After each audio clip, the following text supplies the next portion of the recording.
Sensational director Upendra హీరోగా నటిస్తూ direct చేసిన యుఐ ది మూవీ ఈ సినిమా కోసం దాదాపు 10 ఏళ్ల తరువాత దర్శకుడిగా మైక్రోఫోన్ పట్టుకున్నాడు ఉపేంద్ర.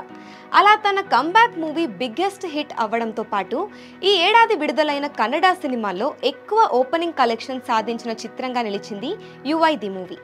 ప్రీ బుకింగ్స్ విషయంలో కూడా యుఐ ది మూవీ రికార్డులు క్రియేట్ చేస్తుందని మేకర్స్ ఎప్పుడో ప్రకటించారు.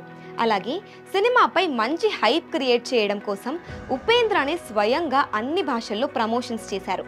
టీజర్, ట్రైలర్ కూడా అందరినీ ఆకట్టుకోవడంతో ఉపేంద్ర స్టైల్ సినిమాను ఆశిస్తూ ఆయన ఫ్యాన్స్ అంతా థియేటర్లకు వెళ్లారు. అనుకున్నట్టుగానే సినిమాకు చాలా వరకు పాజిటివ్ టాక్ వచ్చింది. కొందరు ప్రేక్షకులు ఈ మూవీ అస్సలు బాలేదు అని చెప్పినా కూడా చాలా మంది మాత్రం సినిమా సూపర్ అని అన్నారు.